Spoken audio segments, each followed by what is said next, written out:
Hello, everyone. Welcome to the 2022 Department of Family and Community Medicine Awards and Celebration Night.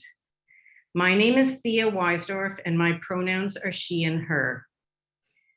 I would like to open this award celebration with a land acknowledgement and reflection.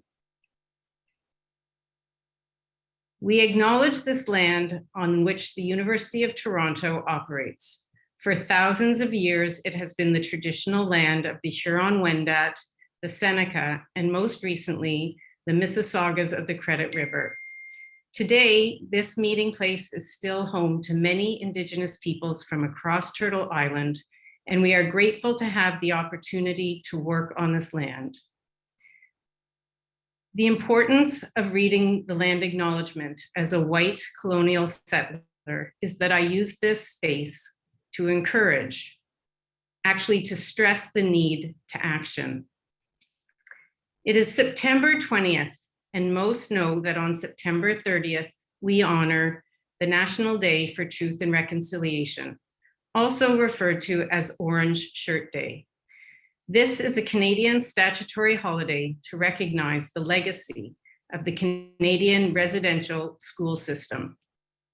Wearing an orange t-shirt on September 30th is but one way to recognize the injustices and tragedies of the school system that our governments, churches, and other non-Indigenous communities permitted and perpetuated for many decades.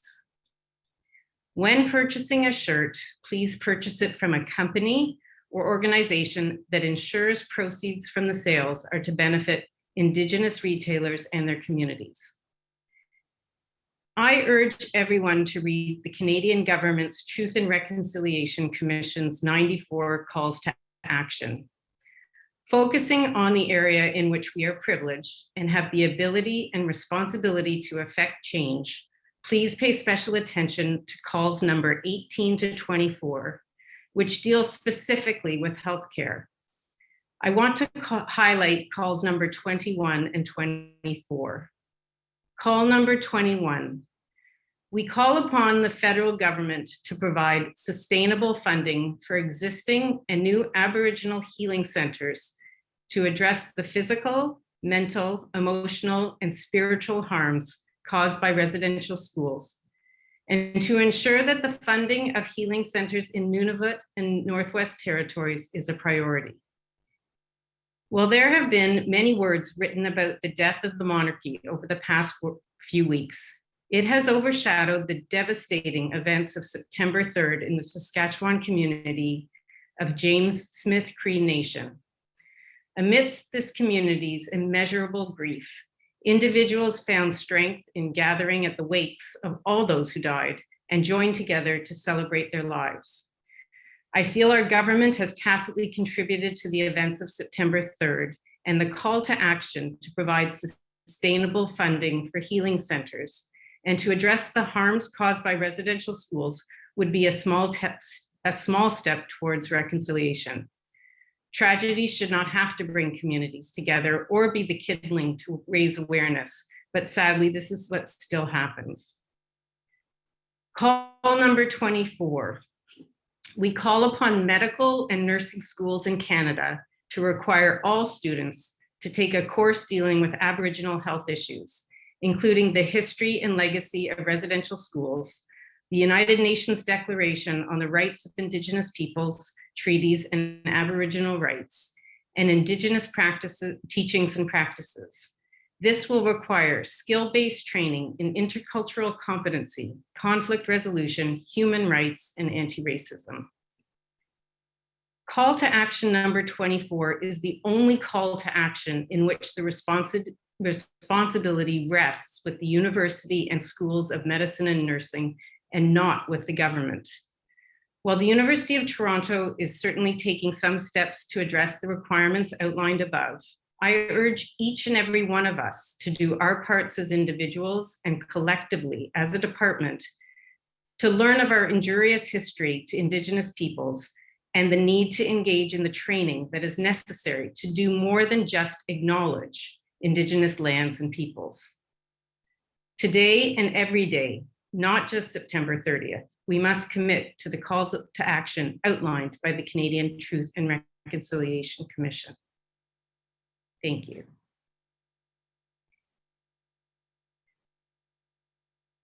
So, my name is Thea Weisdorf. My pronouns are she and her. I am the DFCM Awards, Grants, and Funds lead. As you may know, this is a new position within the DFCM, and in my very humble opinion, a very important one. There are so many worthy, stellar faculty and staff in this department who need to and should be recognized for their outstanding contributions. It is my hope that I can help facilitate this and ensure that awards, grants, and funds are allocated in an equitable and transparent manner. I would be amiss not to recognize the amazing work done by Dr. Viola Anteo and Ms. Danielle Dudka on awards, grants, and funds prior to my taking on this role. I also want to highlight the incredibly skilled and organized Ms. Maddie Morasuti, the DFCM Awards, Grants, and Funds admin assistant with whom I love working. Maddie, who like me began her role 1 year ago, seems to have mastered the many simultaneous tasks that came with this job. I'm also very grateful for the collaborative work of the DFCM Awards and Faculty Development Committees. Finally, I would like to thank Dr. Allison Merbaum for her superb guidance and leadership in her role as Faculty Development Director, and Dr. Risa Freeman for her ongoing encouragement and mentorship. It gives me tremendous pleasure to introduce our co-masters of ceremony, Dr. Melanie Henry and Dr. David White. Dr. Melanie Henry is a family physician and lecturer at the DFCM. She is the Global Health and Social Accountability Lead at Health for All, the Markham Family Medicine Teaching Unit. She is the Board Chair for Health for All and the Ethics Curriculum Co-Lead. She also works as a physician with the community organization in York Region to address the health concerns of those experiencing homelessness. Melanie completed her fellowship in global health and vulnerable populations at the University of Toronto. She is working towards the improvement of the family medicine resident health equity curriculum designed to encourage empathic and social justice-minded physicians. And this evening, we also celebrate Dr. Henry. She is the DFCM's 2022 Award of Excellence recipient for Excellence in Social Responsibility. Dr. David White is Professor and Vice Chair, Family Doctor Leadership in the DFCM at the University of Toronto. In this role, he is responsible for academic leadership development. His portfolio includes promotions, mentorship, promoting wellness, and enhancing equity, diversity, and inclusion. David's medical training at the University of Toronto was followed by practicing family medicine in Sioux Lookout. He returned to Toronto in 1980 and worked at the teaching units at Toronto Western Hospital and later Mount Sinai Hospital, where I first met David as a resident. He was Chief of Family Medicine at North York General from 1999 to 2012. Dr. White has held numerous leadership positions in undergraduate and postgraduate medical education. He helped launch the first practice-based research network at University of Toronto. He has served on the boards of North York General Hospital, the Ontario College of Family Physicians, and the College of Family Physicians of Canada. And he was president of the College of Family Physicians of Canada in 2017. In each of these esteemed positions, it would not be unusual to see David accompanied by his guitar, often breaking out in a super energized riff. Welcome, Melanie and David. Thank you very much, Thea, for those very generous words of welcome. And I also want to thank you for your personal and meaningful land acknowledgement. It was a very moving way to start this, and comments in the chat reflected that. So welcome to all DFCM faculty, staff, friends, and family. This is a joyful opportunity to celebrate academic achievement throughout this amazing department. Melanie Henry and I are delighted to be your MCs for the evening. Our job is basically to keep things moving And so, Melanie, over to you. Tell us what we have to look forward to. Thanks, David. Okay, so just to review the agenda with everyone, as you can see, it's right here. The hope is to finish somewhere around 7:30, and as David has already alluded to, it is our challenge this evening to keep things on track and keep things moving. I'm very excited and happy to have this wonderful opportunity to work with David and work with the rest of the group, including Thea, to put this together. At this point, I'm just going to pass it over to our brilliant chair, Dr. Danielle Martin. Thanks so much, Melanie, and welcome everyone. It's just a thrill to be with you all this evening. And although we, of course, could have come together in some manner face-to-face, our experience of this event last year was that having it virtually really made the event much more inclusive. We saw a much higher participation rate of our community-based faculty members and people from our community sites. And we felt that it was in the spirit of this celebration event to continue in that way. And so we will have chances to celebrate together in person, but it's wonderful tonight that so many people were able to join in this virtual space. A special thanks to you, Melanie, and to David for emceeing tonight. To Maddie, of course, Morasudi, who's done so much work along with Thea Weisdorf, our amazing awards lead, and Allison Merbaum, our faculty development program director, for their leadership. And huge thanks always to Brian De Silva, who keeps our AV stuff running. We're very grateful to Brian. I just wanted to say a very quick word. It's hard to overstate how welcome it is to have a chance to celebrate all of the remarkable successes of these amazing, extraordinary folks in our department at a time when some of us have been tired, some of us have been burnt out, some of us have been saddened by the state of the world in so many ways, and not just the world, but our own local communities and environments. And I think part of what keeps us going as a group and as a community is the opportunity to just express gratitude for one another and all of the great gifts that being part of the DFCM brings to our lives. So I, for one, am grateful. I will say that as a family doc in this department for the last 18 years, I've had some hard moments, professional and personal. And one of the things that made me know that I would be lucky to become chair of DFCM was that in those hard moments, it was always the family docs I work with who reached out to me and expressed condolences, checked that I was okay, checked in on me in ways large and small. And those kinds of outreach are always remembered. And so I think we do that for one another in our hard moments, but we should also do it for one another in our moments of great joy. And in the things that we want to sing from the rooftops about our incredible achievements. So let's do that tonight. Let's honor the wonderful contributions that the honorees tonight are being celebrated for. And let's look for ways to express support for one another. It's one of the reasons why being a member of this department is so special. So thank you for including me, and I'm going to hand back to Melanie Henry to talk about junior promotions. Over to you.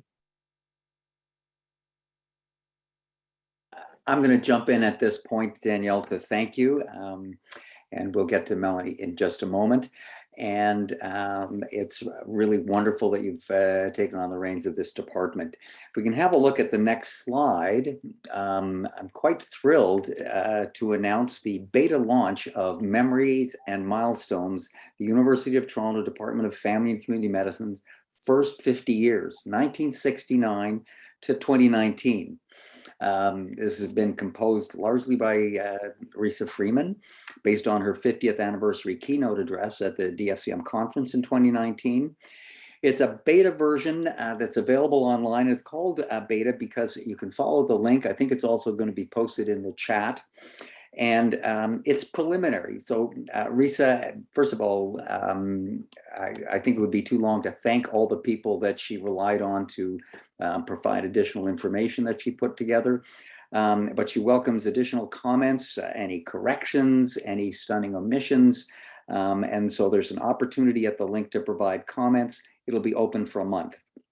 And the chapter about Lynn Wilson's term is, as chair, is in progress and will be uploaded soon. This history is for all of us.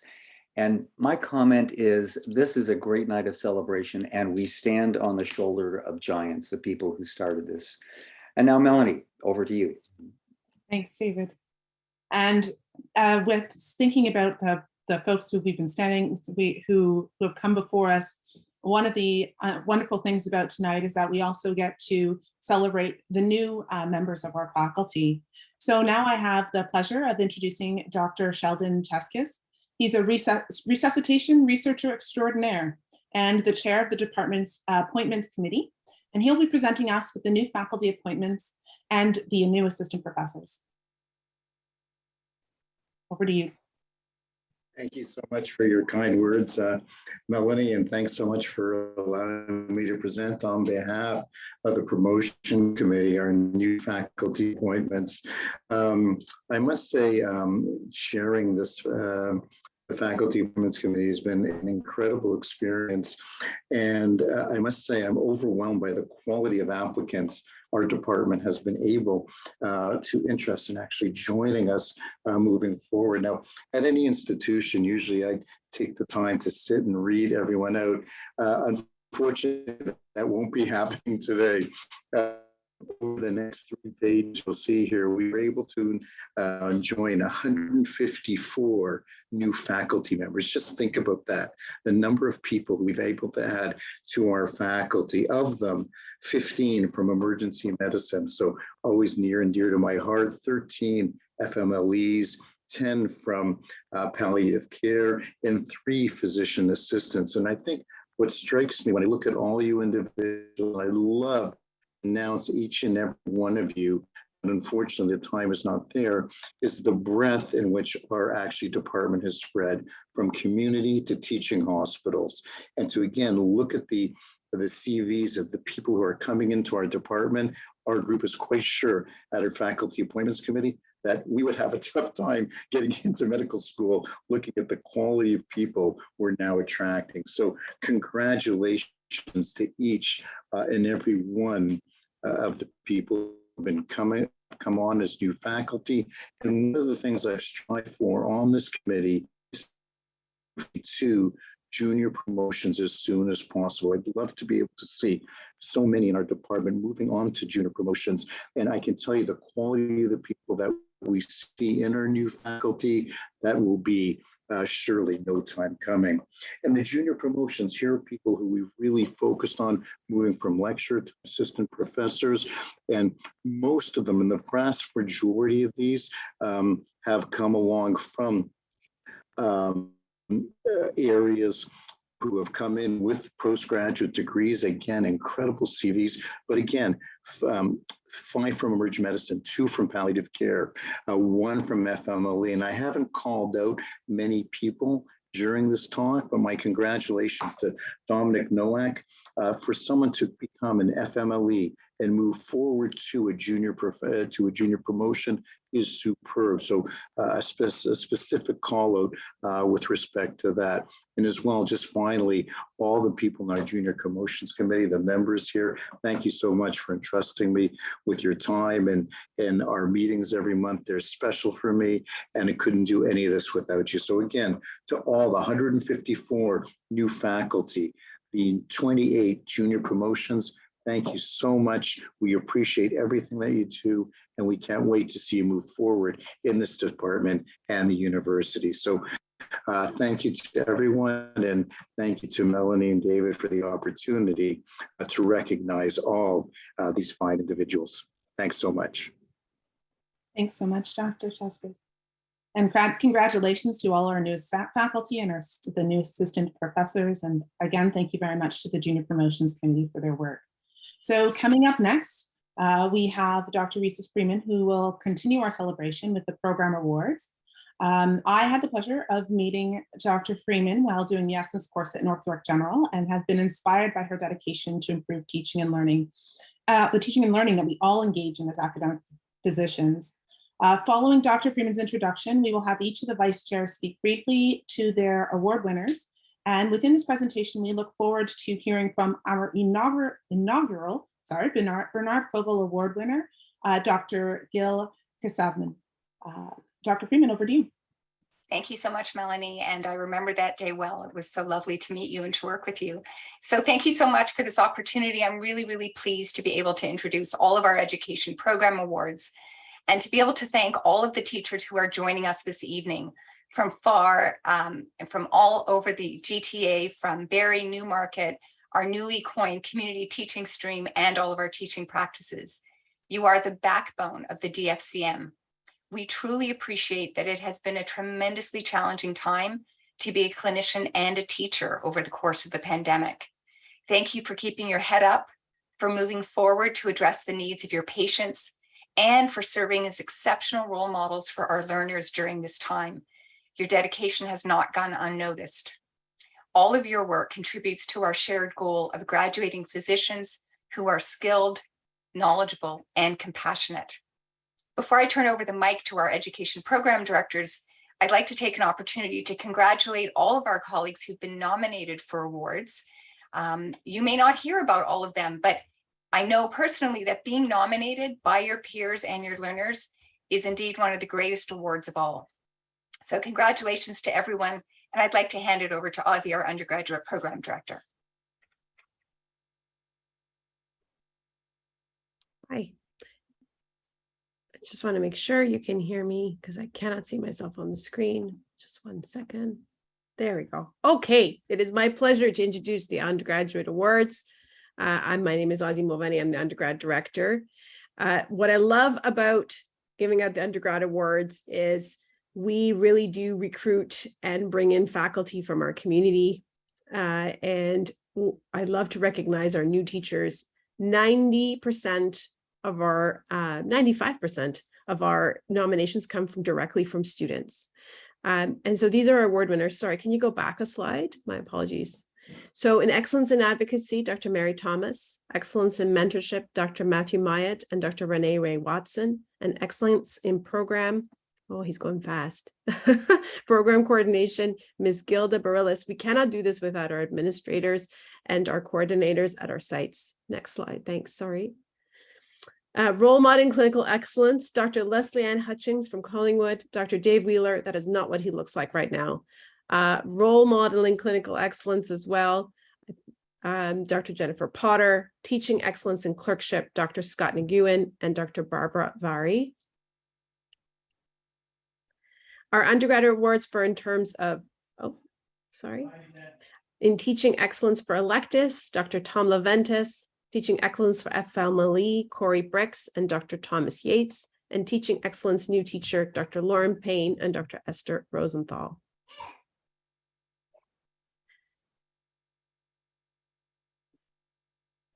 Okay, so it is my pleasure to introduce our inaugural Bernard Fogel Award winner for Student and Family and Community Medicine, Dr. Gil Kasavman. I'm going to say that wrong, Gil. You have to fix that, sorry. I have a minute to introduce Gil. I first met Gil when he became our clerkship director, our clerkship representative on our undergraduate education committee about 2 years ago. And right from the very beginning, it was obvious that Gil was going to be a force to be reckoned with on our committee. So Gil from the very beginning was vocal and a true help on our committee. He told us from my apologies, there's something happening in my house. Give me 1 second, my apologies.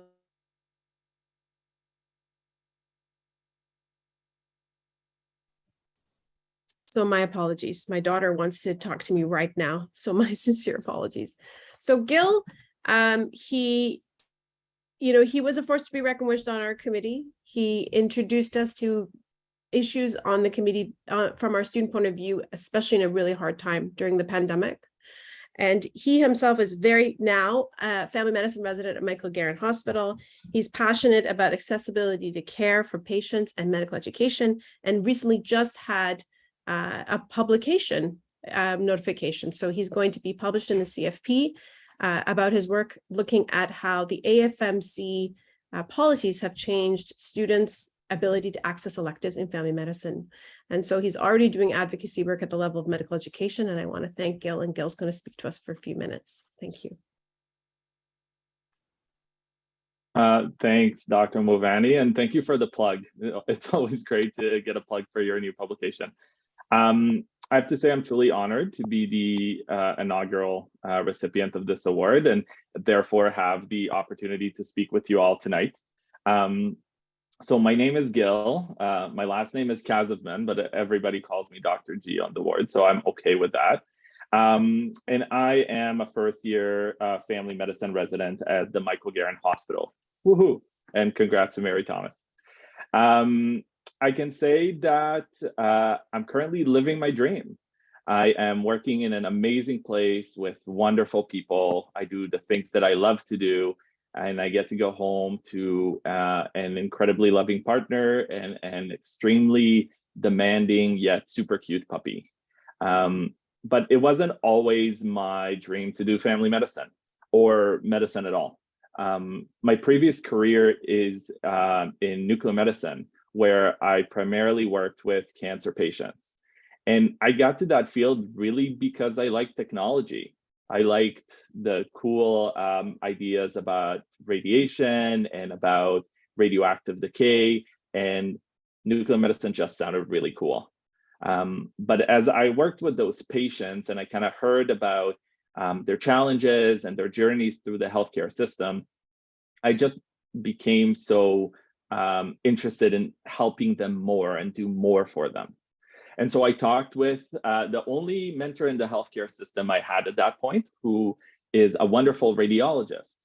And he told me, you know what, Gil, you're just too curious. Just go be a doctor already. You need to know more to do more. And so I pondered about it for a couple of weeks, and I spoke with my spouse and began applying to medical school. He also said you should be a radiologist, which, well, I didn't really follow that advice. But it was a good advice. It was the kickstart to my journey in medicine. And so I showed up on day one, fresh off the boat, ready to go, and had to quickly figure out what I'm going to pursue. There's so many options out there. And in the amazing community of Toronto, there are so many mentors, and there's always people willing to help you out and answer your questions. So in that overwhelming point of support, I had to take a step back, and I had to pause and think, what really got me here? Was it that one guy that told me, you know what, you should be a doctor? Or was it this longing to do more for patients? I realized that I got into medicine because I really loved the human connection. I really enjoyed the patient encounters. I was curious about the journey. And once I realized that, family medicine was an easy pick. Whether it was through some sort of structured opportunity like participating in FMLE, going on a core family medicine block or an elective, or whether if it was an unstructured one, like participating in a mentorship relationship, working on a leadership position, or even engaging with scholarship work in the family medicine sphere, I was always reminded that family medicine was truly about the patient's journey. So I'm currently wrapping up on my third block in residency. And over the super short time, I've seen patients in clinic, I admitted and managed them in hospitals, and I've also participated in end-of-life care for some of them in the palliative ward. As a family resident, I really get to be there for patients throughout this amazing journey called life. And it's a journey that I'm truly honored to be taking part of now and in my future career to come. Thank you very much for listening. Thank you for those that nominated me and awarded me with this award, and congratulations to all the award winners tonight.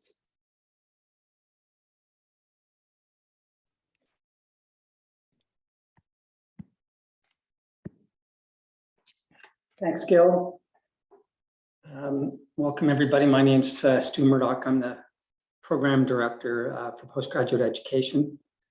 Gil, congratulations. And clearly, you are giving me some feedback that our admissions and selections process works very well. So thank you very much for that. So it's my pleasure to present the awards on the behalf of the postgraduate department for our winners of our faculty and our residency awards.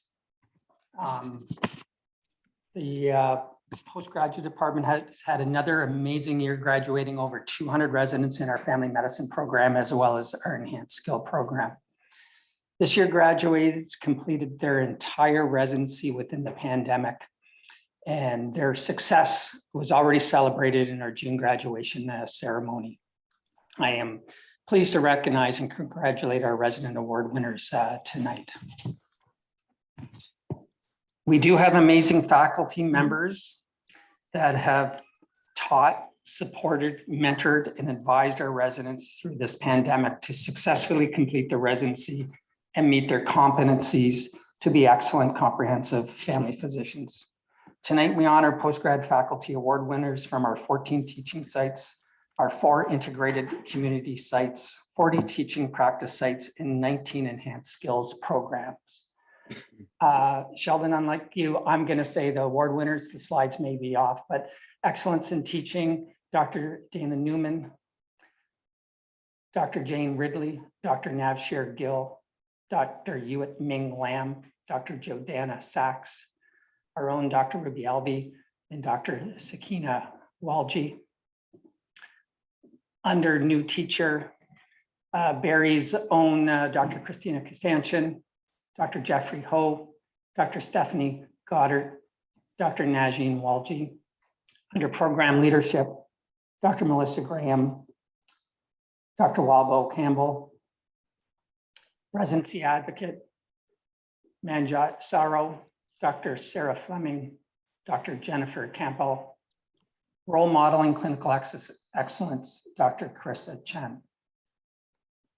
Thank you all. It has been another amazing year. And as our chair suggested, hopefully our next academic year, we'll be able to get together as a group and celebrate. So thank you all. I'd like to now introduce Abbas as our Director of Postgraduate Studies. Abbas. Thanks, Stu. I'm Abbas Gavan-Russell, Director of the Academic Fellowship and Graduate Studies Program, and it gives me great pleasure to present those awards.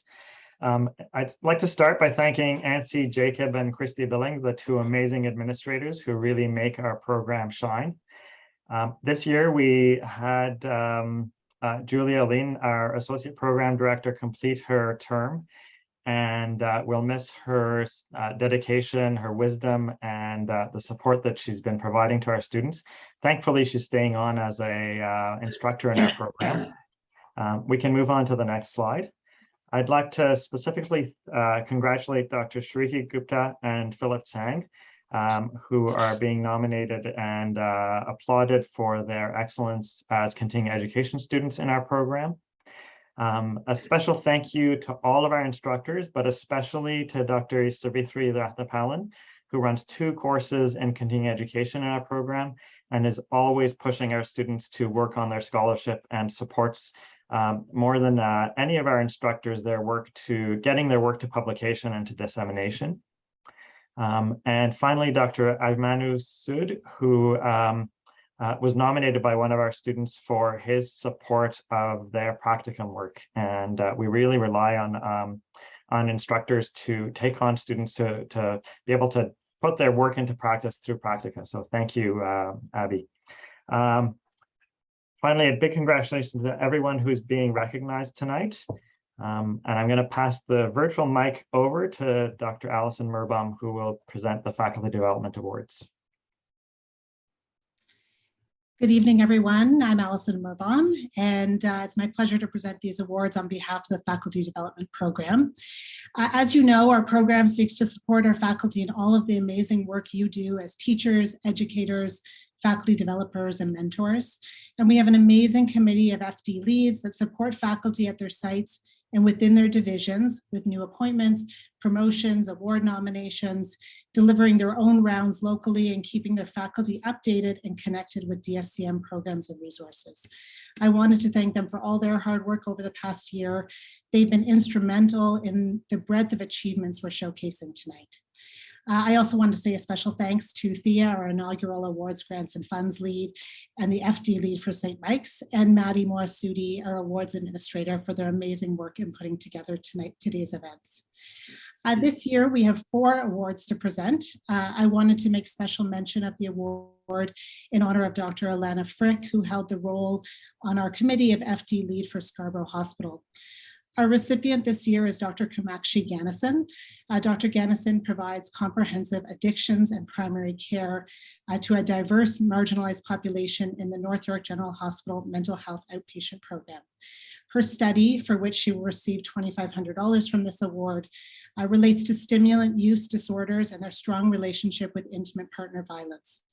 CAM will be developing, implementing, and evaluating a novel contingency management program.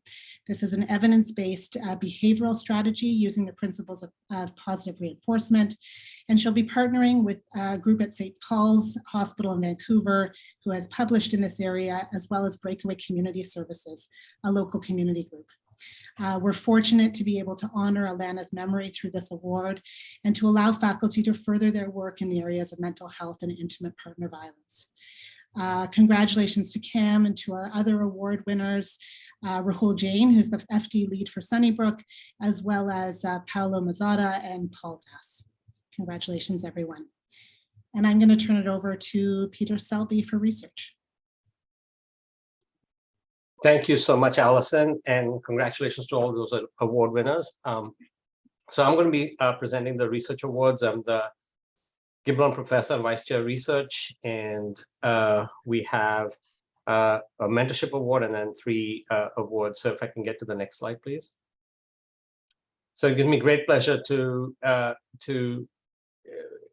announce Dr. Aisha Loftus from Women's College Hospital, who gets the DFCM Research Program Award for Research Mentorship, and clearly in speaking to Aisha in the past and talking about how she's paying it forward is really amazing, and how she's helping junior researchers benefit from her mentorship, especially with the way she comes to her work. So congratulations, Aisha. The next slide, please. And then we have this annual award for people with the best papers that have been published, that are most impactful. They get peer reviewed, and we have 3 winners. It was hard to choose. There are so many individuals, but the first place goes to Nav Prasad and his body of work. And this is one paper from that, which is the adherence at 2 years with distribution of essential meds at no charge, the Clean Meds randomized clinical trial. And I think these are some things that are highly impactful because they make a difference not only at the clinical level, but also at the policy level. So really great. And then again, another award winner for the second time today is Sakina for the second place of experiences of patients with disability in receiving primary health care. And this paper in Canadian Family Physician. And again, another award is Aisha Loftus with from the Better Study, and building on existing tools to improve chronic disease prevention and screening in public health, this cluster randomized trial. And again, those are the 3 awards for in research. And thank you so much. And I'm going to pass on to Dr. Tara Kiran for the Quality and Innovation Awards. Thanks, Peter, and good evening, everyone. I'm delighted to present these awards on behalf of our program. We have 3 sets of awards that we present. The first are to our PGY1s who have led QI projects as part of their first year and their QI education. The second to our PGY2s who do them through their resident academic project. And finally, to our staff and faculty who've been leading QI work. There, as you can see from the titles and the many different award winners, people have done improvement work on a range of subjects. So everything from cancer screening and prevention to chronic condition management, mental health and addictions, to optimizing virtual care. And lovely to see this year also a project related to environmental sustainability be recognized. And then, of course, so many of our QI leaders, particularly when we get to the staff and faculty impact awards, you'll see have been leading work that's relevant to COVID. In so many ways, 2021 was actually more difficult than 2020. We thought it was going to be over. We were vaccinating, put all our efforts into that. And then we were met with Omicron, which I think kind of really crushed some of our spirits. But at the same time, so many of us stepped up and we were there organizing testing, assessment, vaccination, COVID care at home, projects to address then the backlog of care. So you'll see all of that leadership reflected in these awards.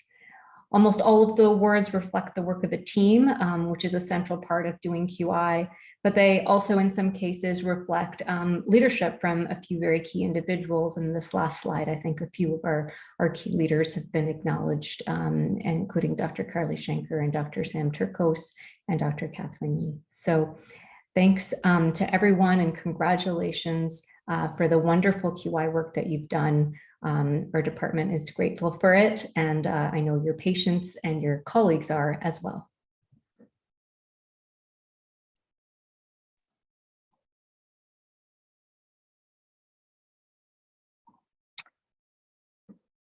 Hello, everyone. I was supposed to pass it on to Catherine, and sorry, Catherine, for not introducing you, our Vice Chair. No worries. Thank you, Tara. You will see that I'm on the move, which somehow seems appropriate for somebody engaged in global health.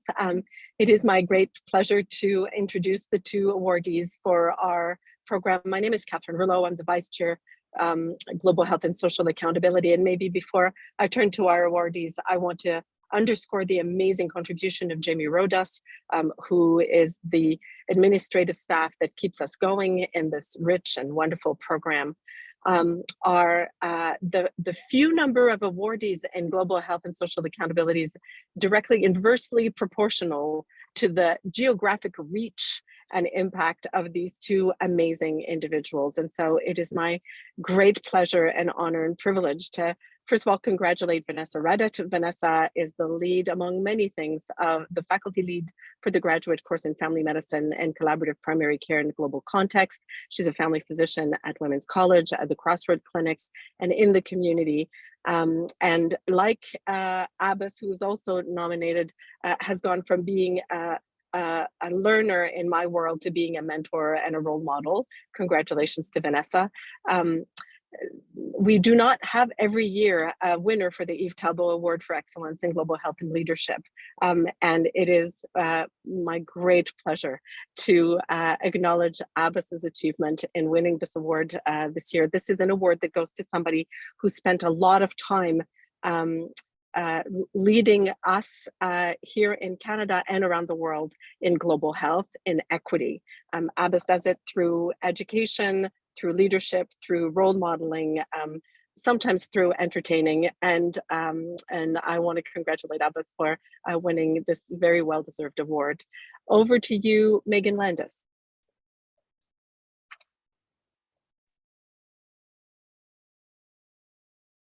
Thank you, Catherine. So my name is Megan Landis, and I'm so proud to stand here today as the Division Director for Emergency Medicine here at the DFCM. We stand about 350 faculty strong across 16 different emergency departments in the GTA, so I can say that the competition for these awards is very tough. It's also been quite a tough couple of years in emergency medicine and to be working in emergency departments, so I really want to thank these bright shining stars that I'm going to announce, along with the nominees for these awards and for those that nominated them, for just continuing to show up in such strength and grace for our division.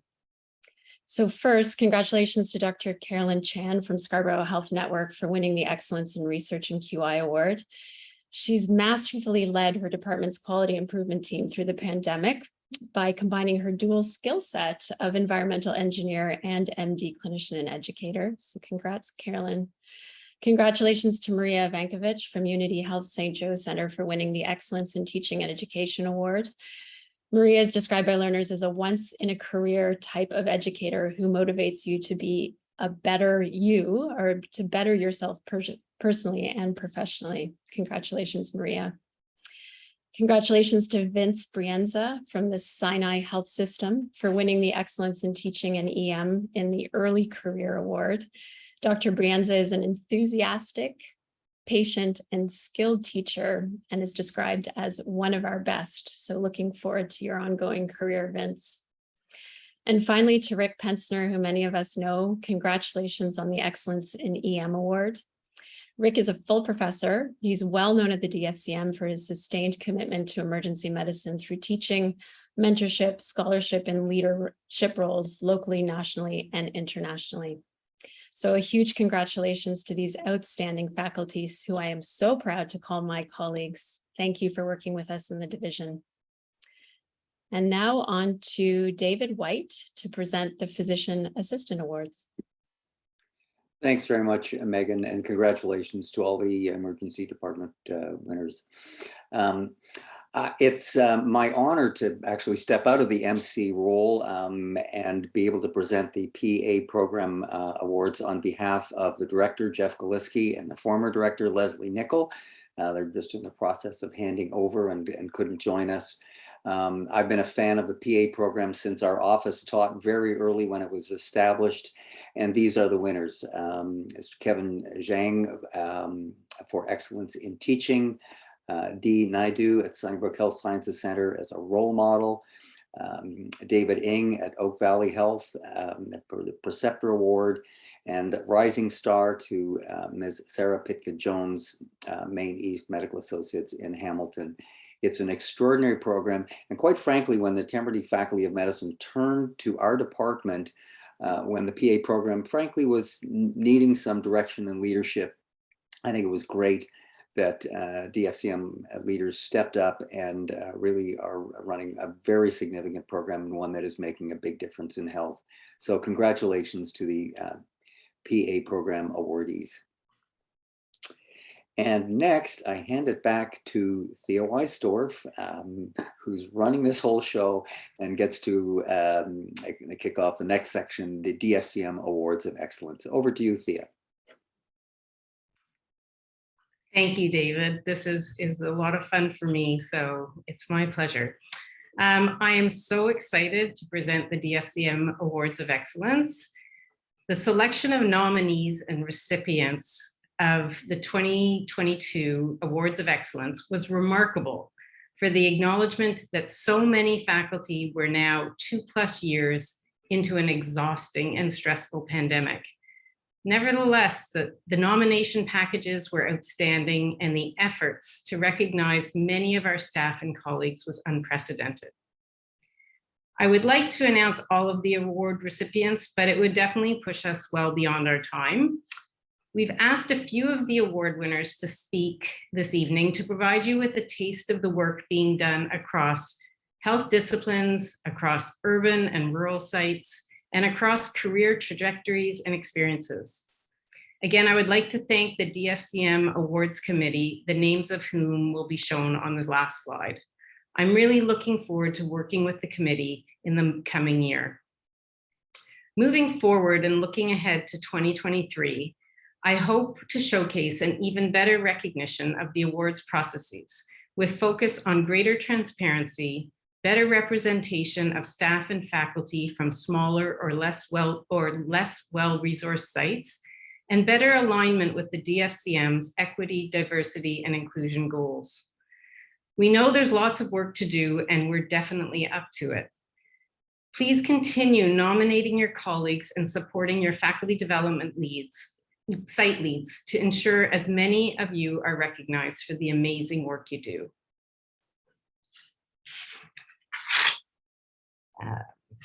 Back to you, Melanie. Perfect, thanks, Thea. So thank you, Thea, and congratulations to all the award winners. We're now going to proceed with a pre-recorded video presentation from our winners in the area of excellence in course program development. This award recognizes the outstanding work done by individuals or groups in the Department of Family and Community Medicine, and in this case, the Women's College Hospital Nurse Practitioner-led Women's Procedure Clinic. Let's play the video. Hi, everybody. My name is Jessie Bodden, and I'm joined by my colleague and partner in this program, Lauren Scott. First off, definitely want to thank the DFCM for acknowledging our work and this Award of Excellence in Program Development. So to tell you a little bit about our program, our goal was really to provide low barrier opportunities for women in our practice to come in for cancer screening, in particular to get caught up with cervical cancer screening. We also wanted to provide an in-person opportunity to catch up on any other preventative care gaps that we knew were falling to the side during the pandemic. And you know, we also created space for sexual health exams and assessments and interventions, as well as some mature women's health care as well. We knew that, and we heard from our medical colleagues, that there was a significant gap in the medical learners' ability to see patients in person during the pandemic and to consolidate some of those procedural skills. So the pelvic exam was a perfect example and a perfect opportunity where to invite as many clerks and residents to spend these half days with us in clinic. We have a very large practice, an academic family health team, and we're at Women's College Hospital. Lauren and I are the full-time nurse practitioners there, and we initiated this program in the spring, summer of 2021, and it ran for 6 months. Both of us are now actually off on maternity leave and parental leave, so the program is still running by our locums, and we're really happy to say that it's going smoothly still.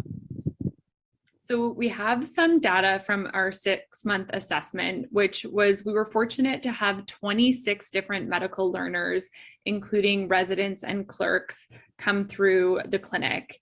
We performed over 500 pap tests. We did 60 intrauterine contraceptive inserts, 6 endometrial biopsies, and offered Gardasil prescriptions to 57 patients. So we have a really good yield in the clinic. It was really rooted in the principles of trauma-informed care, which we think as nurse practitioners, we were well situated to teach that. And that was feedback that we got from the medical learners, being very specific about the language that we were using, offering a safe space. And a lot of the feedback we had from our patients with the medical learners doing the procedures was, wow, this is the first time that hasn't hurt. This was the most comfortable I've ever been. And how elated the medical learners are from receiving that feedback.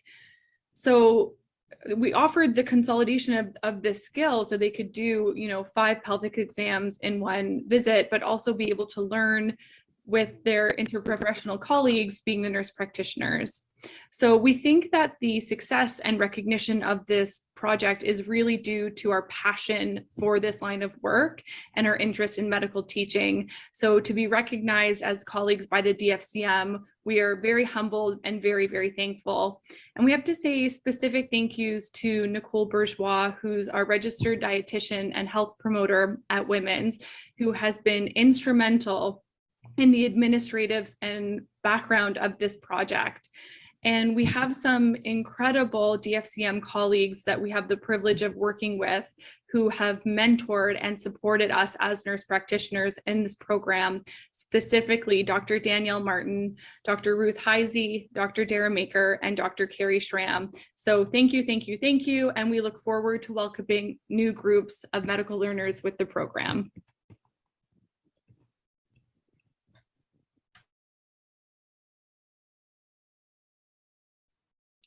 So I want to take this opportunity to congratulate Lauren, Jessica, and Courtney, and a very generous video acknowledging the many people that helped them. It almost makes you want to go back and learn how to do pap smears again, that they are doing such a great job with our medical learners. It's now my pleasure to introduce this year's winner of the Louise Naismith Award. This award supports an early career faculty member who's bringing an innovation that will create change and allows them to develop the idea and to disseminate it across the department. This year's winner is Dr. Hassan Sheikh, and he's going to speak to us through the glories of video. And Brian De Silva, of course, is going to help us get there. So, Dr. Sheikh. Thank you to the DFCM Awards Committee and all those who have made it possible for me to receive the Louise Naismith Award this year. I've been asked to say a few words about what I hope to accomplish with the time afforded to me with this award. But that story starts from actually back when I first became a new staff working in the emergency department at UHN. Early on, I realized that we kept seeing the same patients who would come to the emergency department for alcohol-related reasons. They would come in night after night, intoxicated. We'd watch them sleep it off, and when they could eat a sandwich and walk to the bathroom, we'd discharge them back into the very same circumstances that led to that ED visit in the first place. As a new staff, I started to have conversations with my colleagues, bringing up how strange it was that we were seeing these patients so frequently, and despite so much contact with the healthcare system, there was so little we had to offer them. The responses that I got from my colleagues was that there was nothing we could do, that we had no control over what happens to these patients. And I could see how that led to frustration that was visible on my colleagues' faces when they would pick up a chart, recognize the name, read a triage note that they had read a dozen times. They would sigh, their shoulders would drop, and they would go see that patient with an air of resignation. I thought perhaps my colleagues just didn't care about people with substance use disorders, but I would see these small acts of kindness, repositioning a patient's neck so that they wouldn't wake up with a bad strain, tucking the patient in with an extra blanket, or the most obvious one, the look of sadness on their faces when they heard that one of these familiar faces had stopped coming to the emergency department. Not because they'd gotten better, but because they had passed away. My colleagues clearly cared, but night after night, they were forced to witness a system that had failed our patients. My colleagues felt as if they had no control, no hope. When you lose hope, it's natural to disconnect, to protect yourself. We now have language for this phenomenon, moral injury. Moral injury is the challenge of simultaneously knowing what care your patients need, but being unable to provide it due to constraints that are beyond our control. Difficult patients, frustrating interactions, these are not diagnoses. They are symptoms. They are symptoms whose underlying pathology is actually rooted in public policy. And if my family medicine and emergency medicine training has taught me anything, it's that as diagnosticians, a presenting symptom needs an approach. We have our approach to chest pain, we have our approach to abdominal pain, and we similarly need an approach to diagnosing public policy failures when they present in the healthcare system. After seeing the difference between the way the system should be for our patients that presented with substance use disorders and the way it was, I set out with colleagues to improve the care of our patients. The first step was understanding the nature of the issue. We worked with ICES to look at people across Ontario who were frequently visiting the emergency department for alcohol-related reasons. What we found was striking. For those with just 2 visits to the emergency department within a year for simple intoxication or withdrawal, 1 in 20 would be dead the following year. For those with 5 or more visits to the emergency department in a year, that rate was almost 1 in 10.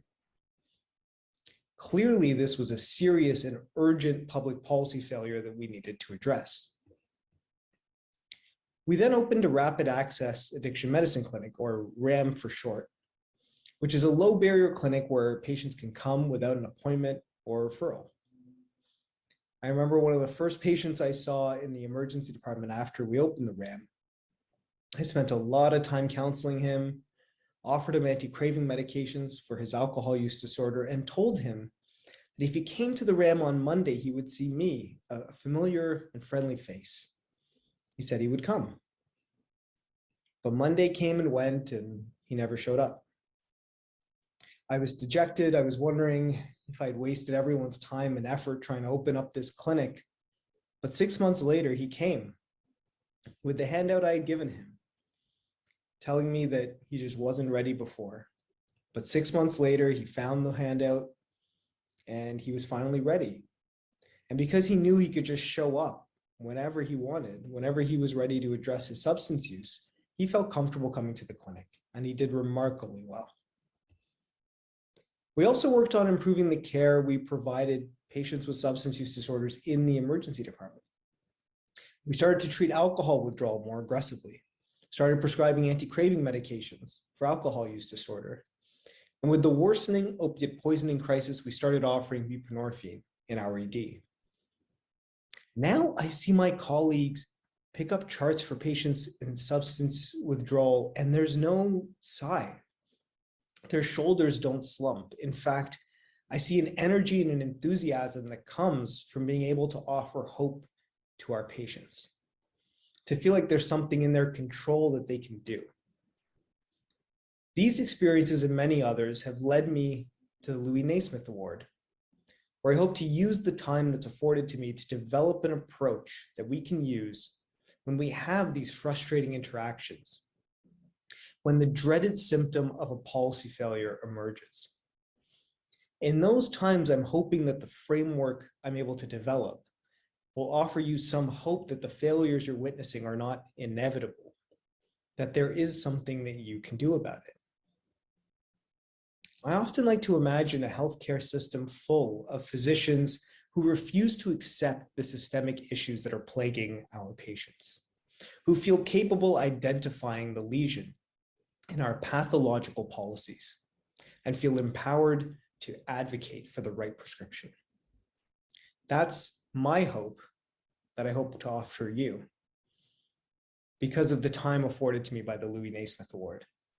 And I would like to sincerely thank everyone who has made this possible. Thank you.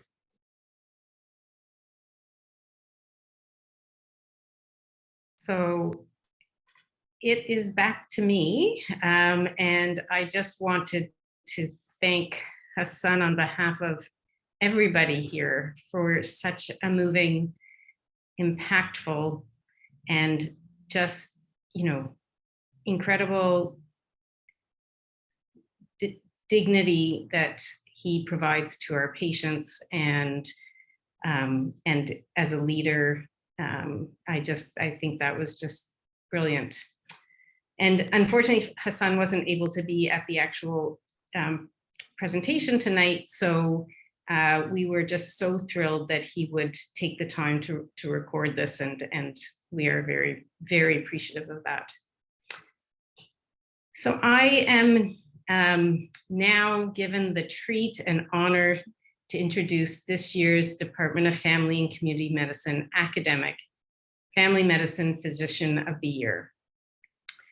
This year's recipient, Dr. Karen Wayman, embodies the qualities and characteristics of all that this award strives to recognize, and then some.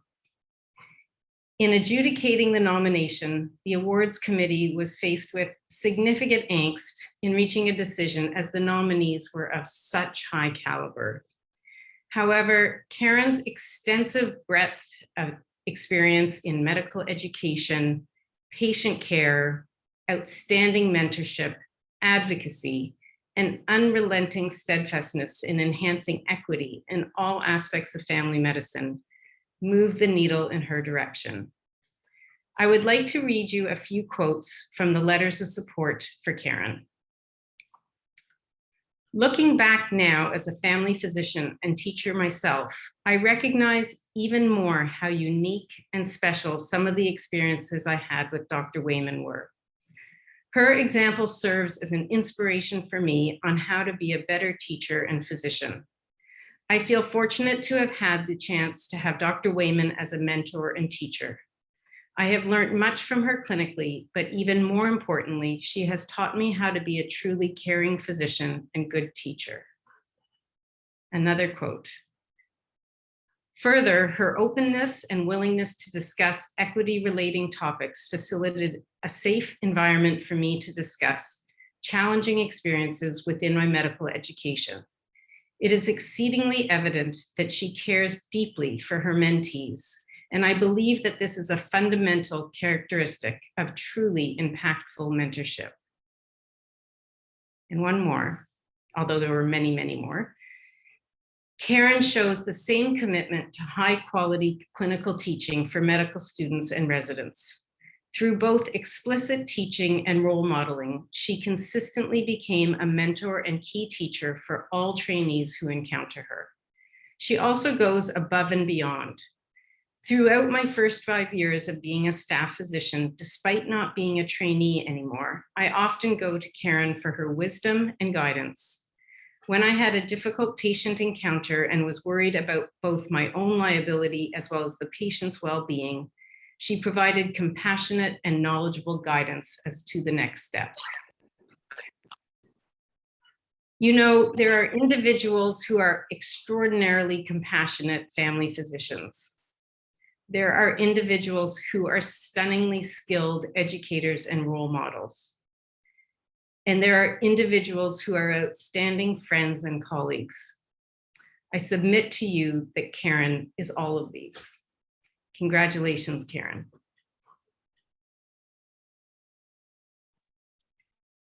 Thank you very much for this incredible honor. And thank you, Thea, for your kind words and for your inspiring, action-oriented land acknowledgement earlier tonight. I'd like to offer my congratulations to the other award winners and to those who've been promoted to junior, associate, and full professors on their well-deserved recognitions and fabulous accomplishments. I am truly humbled and proud to be part of the DFCM. I would also like to acknowledge Thea, who is a dear colleague and friend, for generously organizing my nomination for the Academic Family Physician of the Year and for organizing this incredible evening for all of us. I was deeply touched by those who wrote letters of support during this challenging and busy time in nominating me for this award. I'm truly grateful to each of you and moved beyond words. Awards and promotions are about the individual. However, what has given me so much joy and fulfillment in my career has been working with others towards shared goals. Together, we have had an impact in improving the lives of youth experiencing homelessness and other social challenges, developing curriculum and advocacy, homelessness and longitudinal learning, sharing experiences of virtual mentorship, and improving care for those who face barriers in accessing care, as just a few examples. We've also worked together to provide leadership and exceptional patient care during an extraordinarily difficult time over the past few years. I've had the privilege of working with so many of you, and each of you is in some way a part of this recognition. My younger self could never have imagined the future opportunities and career that I have had. If someone would have said, one day you will be an Academic Family Physician of the Year, or you will have had the opportunity to lead the St. Michael's DFCM, I would have thought they were crazy. Actually, when I was growing up, the last thing I wanted to be was a family doctor, and I contemplated many other careers. Brian, can I have the first slide, please? So this is me, young, already contemplating my many, many things that I wanted to do with my future. And if you can just bring up the next image. And this is a photo of my grandparents, Celia and Leo Hornung, and my Aunt Judy on the bottom left, and my mother, Elisa, on the bottom right. Unfortunately, my Aunt Judy sadly passed away last month, and we miss her dearly. And my mother, this past weekend, turned 84. Happy birthday, Mom. One of the main reasons I resisted a career in medicine is that I grew up in a family of family doctors. My grandfather, Leo, my Aunt Judy, and her husband, Frank, and my mother, Elisa, were all general practitioners. Like many children, I wanted to find my own path distinct from my family. As I entered university, I started to appreciate what a special and unique career being a physician is. While in medical school, I explored many careers other than family medicine. However, I saw the light when I did my family medicine clerkship rotation at St. Michael's Hospital and met some extraordinary academic family physician teachers and role models, including women physician teachers such as Lori Green and Jean Robinson, something I had had limited exposure to during medical school in the 80s. I knew then that I wanted to be a family physician. I think one of the reasons I focused so much of my career on undergraduate medical education is that I had such a positive and transformative experience during my family medicine clerkship. I am so grateful to be a family physician, and being an academic family physician is like the icing on the cake. We have the opportunity to form deep connections with patients and families, with colleagues, team members, and learners. We hear the stories of our patients and acknowledge their experiences. We have a deep understanding of their social context. I often share that the superpower we have as family doctors is the trust we build with patients.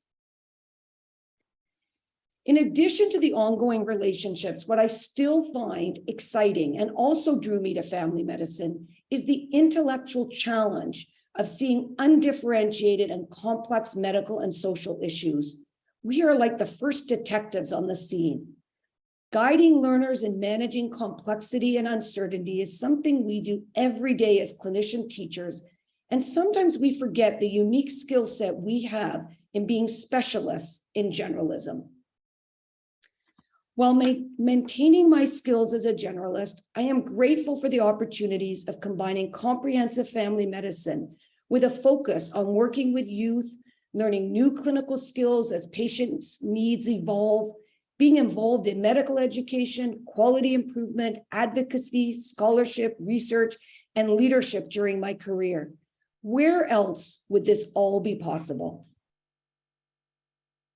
I've also said no or not now to opportunities that didn't fit at certain stages of my life, and then found great pleasure from these roles when the time was right, or when I had the courage to take on something that I wouldn't have felt ready for earlier in my career. In hindsight, I now recognize the extraordinary privilege I had growing up being surrounded by university-educated family members and amongst so many committed, skilled, and compassionate family doctors. They were my earliest role models in how to sustain a commitment to loved ones while having a meaningful career. When Judy and my mother, Elisa, trained to be doctors in the 1950s, there were male physicians who wouldn't acknowledge my mother's presence or ride on the elevator with her. In addition, being Jewish women in medicine was not easy. Yet my mother and aunt persevered despite these challenges and taught me the importance of pursuing one's goals despite barriers while improving the system for others. There are many things that have improved since the 50s and 80s in medical education and in medical culture, but we still have collective work to do in addressing racism, religious discrimination, sexism, and all forms of discrimination that continue to exist. I have learned over recent years of the importance of educating myself, challenging my assumptions, acknowledging my many privileges, and the power dynamics inherent in medicine and how these impact relationships, clinical care, teaching, and research. I'm encouraged by the work the DFCM, the Faculty of Medicine, the hospitals, and many of you are doing to ensure our future healthcare system is a place where everyone can reach their full potential and get the care they need and deserve. We must collectively continue this work as there is still much to do.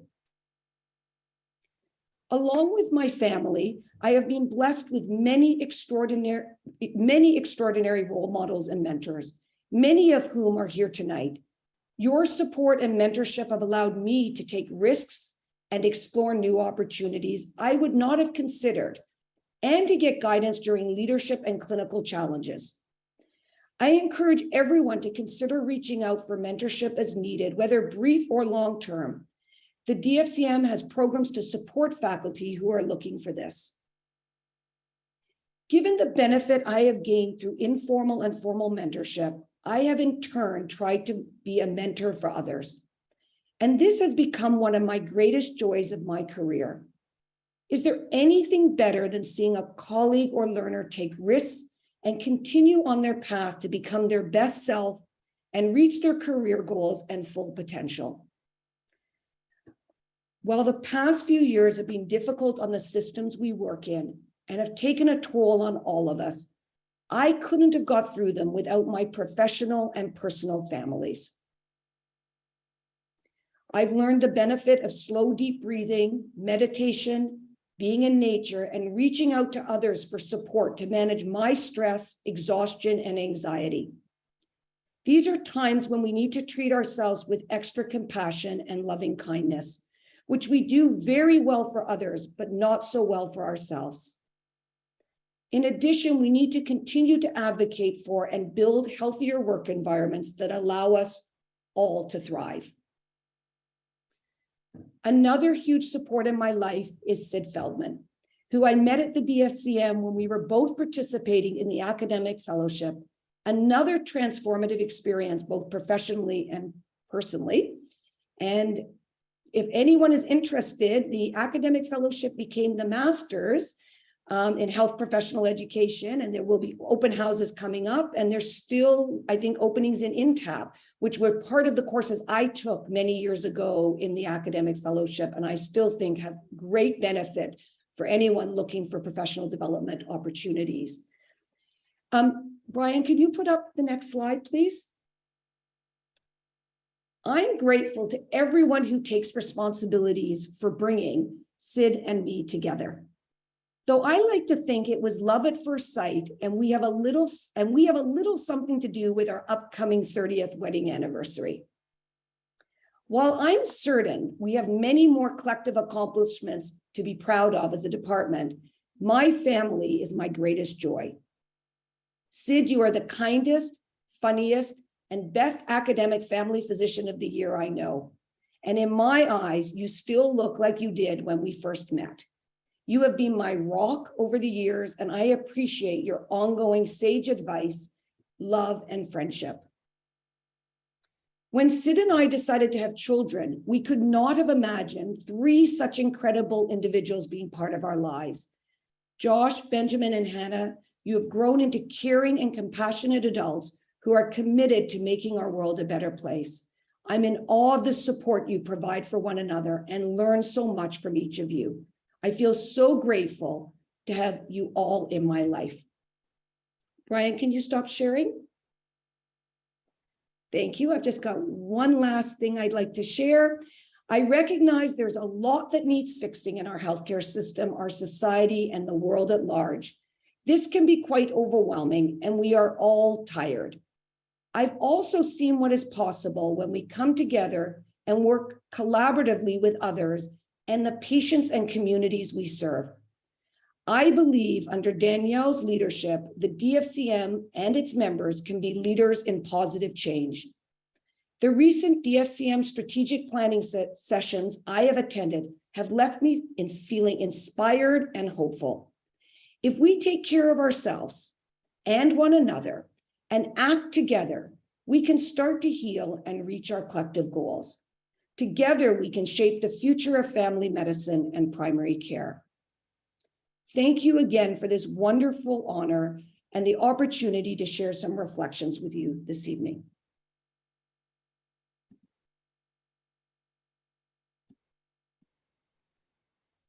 Thanks, Karen.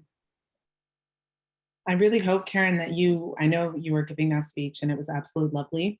Please take a moment to just take a peek at the chat. There are some amazing comments, and I think all of them are absolutely well-deserved. Thank you so much for your words and for your photos, which were adorable. I don't think I've ever seen a more contemplative baby. I want to say that I think one of the things you emphasized about working together really highlights the impact that we can have. And I think also highlights the strength of our profession as academic family physicians, being able to work together to be able to make the change that we see is so necessary in the system and around us.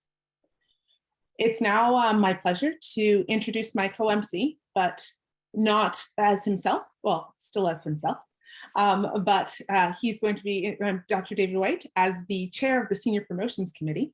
And he's going to introduce to us our newest associate professors and full professors. Over to you, David.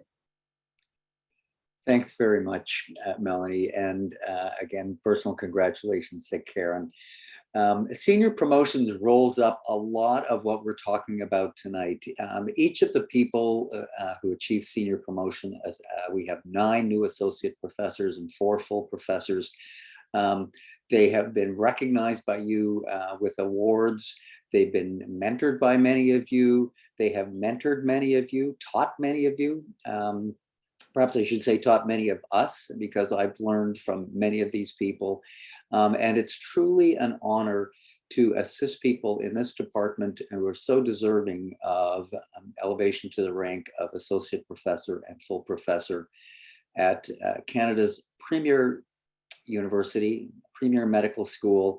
And I can tell you that a senior rank at this school is recognized throughout the world. So these are the people, and Brian has a short video to share in which I think we'll hear from each of them. I could speak reams from every one of them. I get to know them a lot through their dossiers and their work and how much work it is to go for senior promotion. But let's have the video roll. Brian, over to you.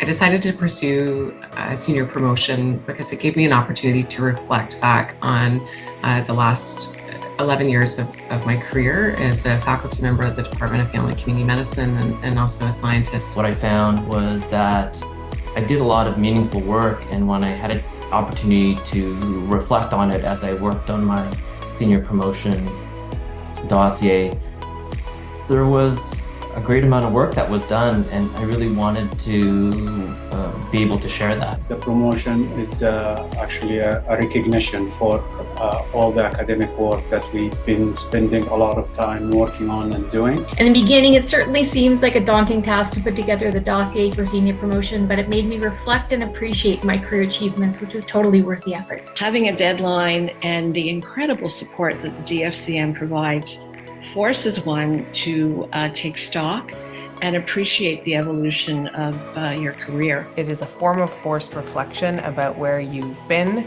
and therefore where you want to go that I found extremely clarifying. The process to put together a dossier, although it's painstaking, is very productive in terms of almost providing a document or a narrative.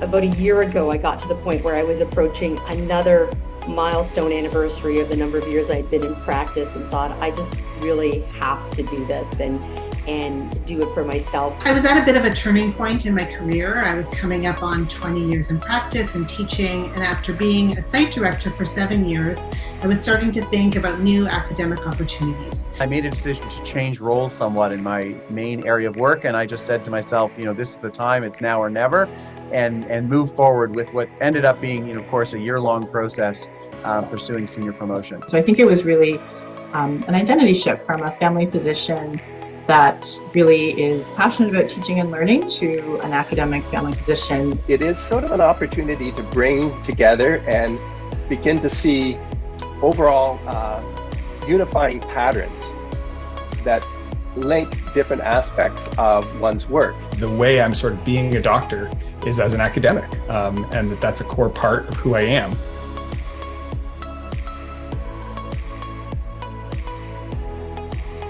For me, by far, the most meaningful moments of my academic career have been where I've been able to work with people who are trying to make change in the health system. Say the most meaningful aspect of my career has been to accompany and support people to discover meaningful lives in the context of multiple and complex vulnerabilities. By listening to and learning from patients and caregivers and colleagues from a range of disciplines, I also learned the power of servant leadership. When a team just falls together, be it for a patient, for an area of inquiry and research, in a conversation or meeting, or in working together on a tough problem, when that team just starts to make music together, is the most meaningful experience. The collaboration and interactions that I've had with colleagues within the Department of Family and Community Medicine and outside of the department as well. The most meaningful aspect of my career has been working with several remarkable female mentors and doing remarkable things. I've worked with so many amazing learners along the way, and I've been blessed to be able to see them build their careers and give back to their patients and communities. Really, the senior promotion piece and being recognized by my peers was in many ways surprisingly meaningful. One of the most meaningful aspects of my career was the successful launch of the Schwartz-Reisman Emergency Medicine Institute, or what we call SHREMI. The most meaningful aspect of my career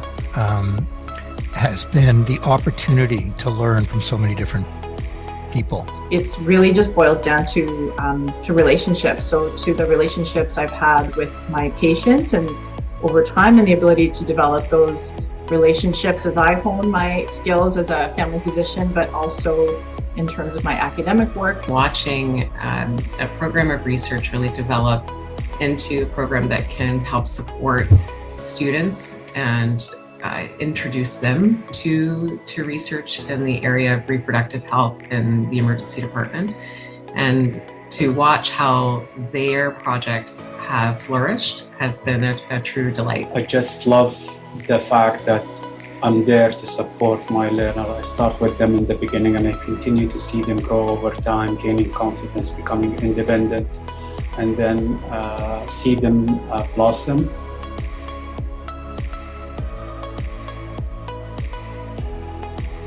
The support I've gotten at home from my partner and my family, because without that, it just wouldn't be possible. I can't not mention my family, who've provided a tremendous amount of support. I have to give full credit to my wife and family. My husband, Howie Abrams, and my son, Danielle Abrams. They are unequivocally in my corner. I think the overall answer to this is maybe the metaphor of an iceberg. The part of the iceberg that is visible often hides a huge, big iceberg under the water that is not so visible. Without a doubt, I would not be here without the ongoing support of my friends and colleagues at SHREMI. I can think about the support from senior leadership like my chief and the chair of the department, to colleagues, and even the support of learners. It really is the individual relationships. There are mentors and touch points with colleagues where you discover that music that I described. It's hard for me to say enough about the mentorship that I've received over the course of my academic career. I've had many amazing mentors during my career, most of them informal, but folks who gave their support in so many ways, big and small. I feel very fortunate at Mount Sinai Hospital to have been surrounded by mentors who've been dedicated to my personal growth, both as a clinician, but also as a researcher. I've been fortunate that, like many clinicians and practitioners, that for most of my career, I've had a great deal of autonomy. I think the Faculty of Medicine overall and Department of Family and Community Medicine, being a large and diverse community and always changing, has really supported various different pieces of my career. And I include with that the MD program and postgraduate medicine as well.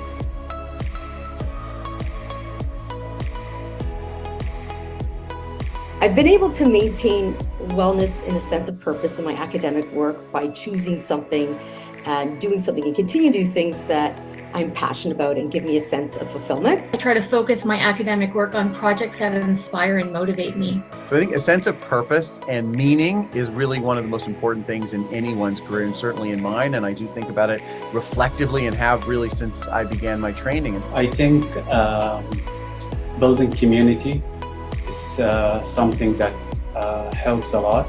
The people I work with, the people I surround myself with, and the ongoing sort of interest in a particular topic. I think I maintain a sense of wellness by remembering what brought me here in the first place, I'm so grateful for all the interactions that I've had in my career. And I think what's really important is the sense of community that one has. I'm so grateful to be able to do work that has meaning and that fills me up. And I think the most important thing in maintaining that sense is working in teams. Clinically, I work with an amazing community office with supportive practice partners, nurses, and office staff, and we've weathered all kinds of challenges together. I think if you leave room to decompress and if you leave room to engage in the other parts of your life that aren't necessarily just decompressing but are fulfilling. This sort of idea of wellness as a relational notion, I think helps myself and others with adaptability and resilience in the face of life's adversities. I welcome the chance to, as a researcher, reflect on the challenges that face our patients and our communities, and have both the time and the space to think about how we as healthcare providers and healthcare systems can improve that experience. And that gives me a sense of reflection and purpose. If I can make a difference to someone, then it's a sacred obligation for me to do so. Purpose for me comes from working with people who face serious inequities, marginalization, and unfairnesses, and feeling that I've made some small contribution to unlocking those problems and trying to see a better future for those communities.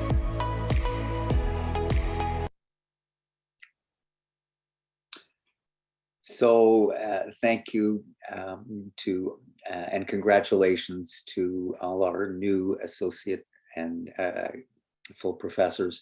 And this is the Senior Promotions Committee. These people give selflessly of their time. They're also full and associate professors and really work hard to support people who are going forward. And someone who makes it all possible is Sarah Latofsky, who devotes heart and soul to this. And I want to recognize Ruth Isey, Barbara Stubbs, and Kirsten Whitland, who are stepping down from the committee and contributed a great deal over the years. One of the things, and I honestly had to regain my composure to come back into the role of MC. One of the things that is really wonderful about this evening is listening to the stories.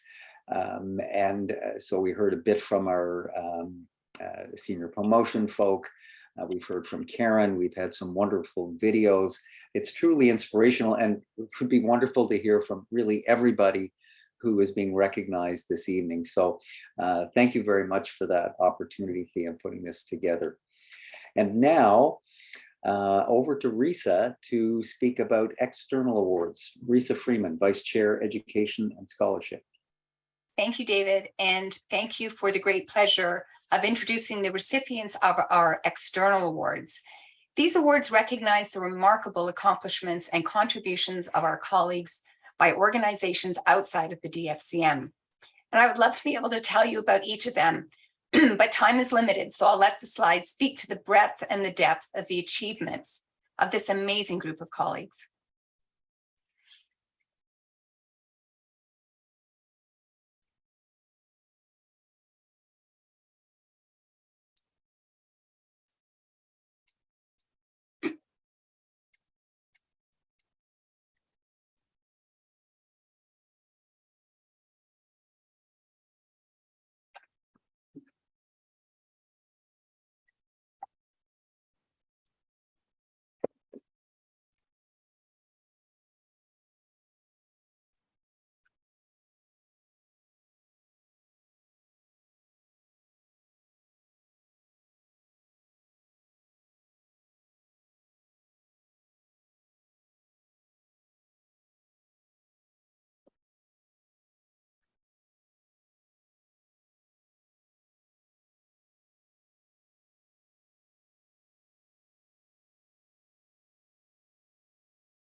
And on this last slide, and before I speak to this last slide, I'd like to congratulate all of those wonderful recipients.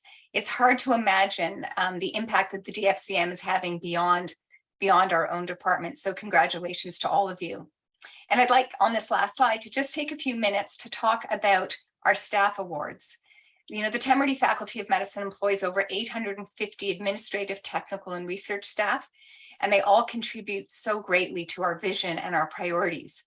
And just like our faculty members, it's their dedication and ingenuity that brings our goals to fruition. Their enthusiasm to support our students, to help us recruit and retain faculty, and to maintain our vast infrastructure is very much appreciated. The first award is called the Family Medicine National Education Administrators Award of Excellence. It's a mouthful. And it's presented to a current or former education administrator who has demonstrated outstanding service in the area of medical education. And this year's award recipient is Alicia Bryant, who has been a staff member in the DFCM since 2009. Alicia is the administrative lead for our postgraduate education program's admission process, which is no small task. Many of you help in that process, and our residency program committee. She is in charge of herding the faculty and staff lead in every single one of our hospitals. So thank you, Alicia. We really appreciate your work. The second award I'd like to recognize is called one of the Temerity Faculty of Medicine Staff Impact Awards, which were created in 2013 to honor staff whose work and dedication have helped create and celebrate the Temerity Faculty of Medicine. So congratulations to our AV Maestro Extraordinaire, Mr. Brian De Silva, who we could call him an honorary doctor, for being the recipient of the new Pandemic Pivot Award. This award recognizes an individual or team that launched a new initiative or process aimed at addressing the challenges posed by the pandemic. I've had the great pleasure of working with Brian in this domain. In the earliest days of the pandemic, when it was really quite harried and a mess out there, it was clear that we needed to find a way to help our learners, our faculty members, learn, teach, and provide care in this rapidly expanding world of virtual care. Brian eagerly joined the team of education scientists, faculty members, and learners to develop what we called the Virtual Care Competency Training Roadmap, or VICTOR. These modules have been shared with our colleagues in medicine and psychiatry, and they are now recognized internationally for their impact. Brian's collaboration on this project was the key ingredient. Thank you, Brian. And the third award that I'd like to speak to is the DFCM New Staff Award, which has been awarded to Ms. Alicia Fung, our communications assistant. I've had the distinct pleasure of working closely with Alicia as we prepared for our accreditation visit last year. I saw firsthand her talent and her commitment. But it's when I started to work with her on the design of the 50th anniversary report that we launched the beta version this evening, I was so thrilled that she was going to work with us on this project. It's not just her dedication and her talent. Alicia listens carefully, she works quietly and diligently, and she brings all of her skill and talent to make everything we do look so great. She works overtime, she never complains, and she is an amazing graphic designer. So thank you, Alicia. And now I'll hand it back to you. Well, thank you very much. We're coming to the end of our evening, and it's just been extraordinary.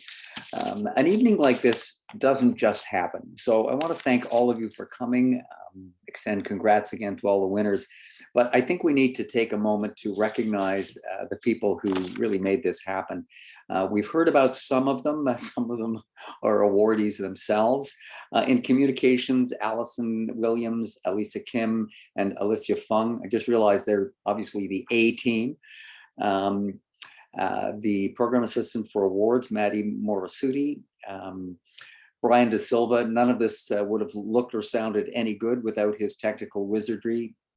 And then our program directors, Allison Merbom, faculty development, and of course, Theo Weisdorf. And it's really hard to believe, Thea, that this is your first time of putting this on. It has gone so well. And it is truly an outstanding celebration. So thank you very much for making this all possible.